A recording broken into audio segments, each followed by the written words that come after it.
দর্শক, milestone school and কলেজের পরিস্থিতি জানাতে সেই স্কুল থেকে ক্যাম্পাস থেকে যুক্ত হচ্ছেন আমাদের সহকর্মী আরিফুল ইসলাম।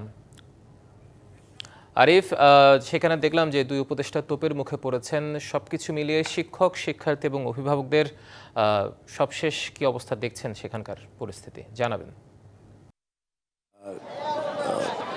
বলা যায় যে আসলে স্বাভাবিক হচ্ছে না। যেটা হচ্ছে যে সমস্যাগুলো এই জন্যই বলা হলো যে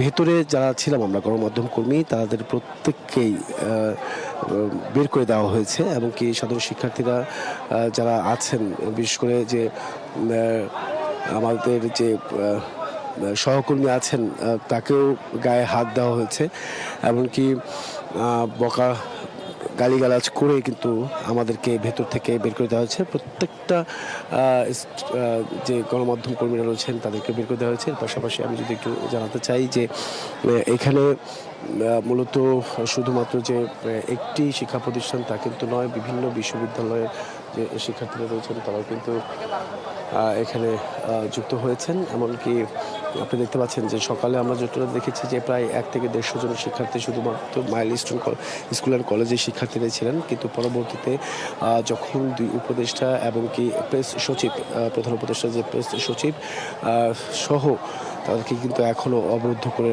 রাখা হয়েছে, সেই ঘটনাগুলো কিন্তু আমরা সকাল থেকেই দেওয়ার চেষ্টা করেছি।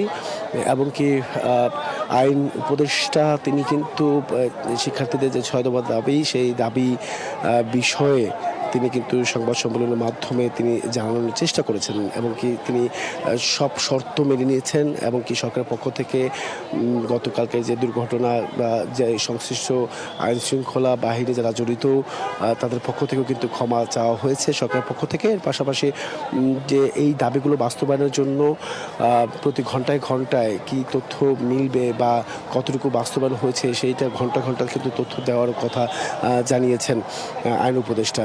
আপনি দেখতে পাচ্ছেন একেবারে থমথমে অবস্থা বিরাজ করছে, যেহেতু আইন শৃঙ্খলা বাহিনী অন্যান্য যে সদস্যরা রয়েছেন তারাও কিন্তু এখানে এসেছেন যাতে করে কোনো প্রকার বিশৃঙ্খলা সৃষ্টি না হয় সেই বিষয়টা, এবং কি দুজন উপদেষ্টা বা প্রেস সচিব তারা যে অবরুদ্ধ হয়ে আছেন সেই অবরুদ্ধ থেকে তাদেরকে মুক্ত করার বিষয়েও জোরালোভাবে তারা কিন্তু বিভিন্ন পদক্ষেপ নিয়ে যাচ্ছেন। এই ক্ষেত্রে বলা যায় যে এখানে শুধুমাত্র যে একটা শিক্ষা প্রতিষ্ঠান কেন্দ্রিক যে তোপের মুখে পড়েছে তা কিন্তু নয়, পুরো যে বেসরকারি আশেপাশে উত্তর আশেপাশে যে বেসরকারি বিশ্ববিদ্যালয়গুলো রয়েছে সেই বেসরকারি বিশ্ববিদ্যালয়ের শিক্ষার্থীরা তারাও কিন্তু এখন সেখানে উপস্থিত হয়েছেন এবং কি জড়ো হয়েছেন। আর ভেতরে থাকার মতো আসলে একেবারেই পরিবেশ নেই। সেখানটায় গণমাধ্যম কর্মী দেখলেই তারা ধেয়ে আসছেন বলা যায়, এবং কি পাশাপাশি তাদের একটি কথা যে গণমাধ্যম কর্মীরা তারা এই লাশ শনাক্তকরণের বিষয়ে তারা গুমের বিষয়ে তারা গুম করছে, তারাও আইন শৃঙ্খলা বাহিনীর সঙ্গে সদস্যের সঙ্গে জড়িত গণমাধ্যম কর্মীরা, যেহেতু তারা বারবার বলে যাচ্ছেন যে শতাধিক লাশ পাওয়া গেছে, শতাধিকের লাশ পাওয়া গেছে, কিন্তু গণমাধ্যম কর্মীরা বরাবরই বলে যাচ্ছেন 27 জনের মতো লাশ বা মরদেহ পাওয়া গেছে। সেই বিষয়টা তারা মানতে নারাজ। এই কারণেই কিন্তু শিক্ষার্থীরা এই গণমাধ্যম কর্মীদের উপর ক্ষিপ্ত হয়েছেন।